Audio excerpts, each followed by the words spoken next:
All right, so we're going to go over Hammurabi's Code. So turn to your packet to this page, which says Student Handout for Excerpts from King Hammurabi's Code. So as I told you in the previous video, Hammurabi was a king in Mesopotamia, and he created this set of rules. Now, we don't know if it's the first written code of law in human history, but it is one of the earliest legal codes that we talk about. So I say it's one of the earliest forms of written law. Now we're going to read through each of them, and we're going to try to figure out things that we can learn about the society based on these laws as well that we'll write somewhere on this sheet. Some people write it on the side here. Some people write it on the top. So it's up to you wherever you want to write it. So the first one. If a man accuses another man of murder, but he cannot prove it, the accuser shall be put to death. So if I accuse someone of murder and I'm wrong, then I get put to death. So that sort of tells me that this society had a big importance on honesty and telling the truth. 8, if a man steals, he will pay 30-fold. He hasn't the money, he shall be put to death. So if you steal something, you have to pay 30 times the amount of what that would be if you steal it. And if you don't have the money, you'll be put to death. 15, if a man helps a slave to escape from a city, he shall be put to death. So I know that this society has slavery, and if you help a slave, you're put to death. 22, if a man practices robbery and is captured, that man shall be put to death. So if you are caught in the act of robbing something, you get put to death. If a man opens a canal for irrigation and neglects it and the water floods a nearby field, he shall pay grain to the owner of the adjacent field. So farming is important in this society. It's a farming-based society. And I know if a man sort of opens a canal for irrigation, he's saying, and it floods his farm as well as his neighbor's farm, he's got to pay his neighbor grain, like whatever he would have been able to grow on that land. It's similar to if my neighbor's house burns down and then it burns down my house, although they're not responsible necessarily, their insurance company will have to pay for my house as well.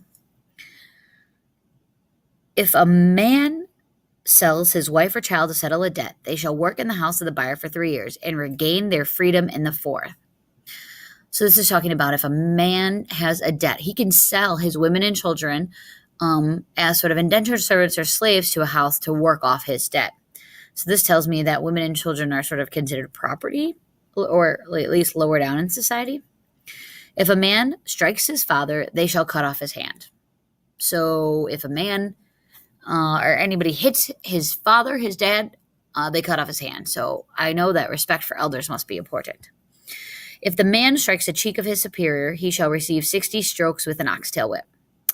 So I know here that if a man strikes the cheek of his superior, that means somebody higher up than them in the social hierarchy. So if a slave hits a priest, or if a merchant hits a priest, or a merchant hits a scribe, he gets 60 strokes of an oxtail whip. So I know that social hierarchy is very important, and respecting your authority is very important in this society.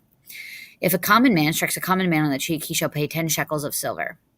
So that means like 2 scribes hit each other, or 2 merchants hit each other. So people on the same level of social hierarchy, you just have to pay 10 shekels, which is their type of money. 205, if a man strikes the son of a gentleman on a cheek, they shall cut off his ear. So if a man hits a kid of his owner, they cut off his ear. What's interesting about cutting off his ear is because then he can still work. You can still hear, you can still do anything. It's a punishment, but they can still use the slave for work. 206, if a man strikes another in a quarrel and wounds him, but swears, I did not strike him intentionally, he shall only be responsible for paying the physician. So if 2 people are sort of tussling, but it's like they're okay with each other, and they accidentally hit him, but he was like, I didn't mean to, then you just have to pay for the doctor's bills of that other guy. 209, if a man strikes the daughter of another and causes a miscarriage, meaning she loses the baby, he shall pay 10 shekels. So that baby is worth only 10 shekels. So I guess kids, once again, aren't really valued in this society. If the woman dies, they shall be put to death. Then his daughter shall be put to death. So what's interesting is that here it's talking about how it's the eye for an eye thing that you read on one of the last slides. Like Hammurabi came up with an eye for an eye, a tooth for a tooth.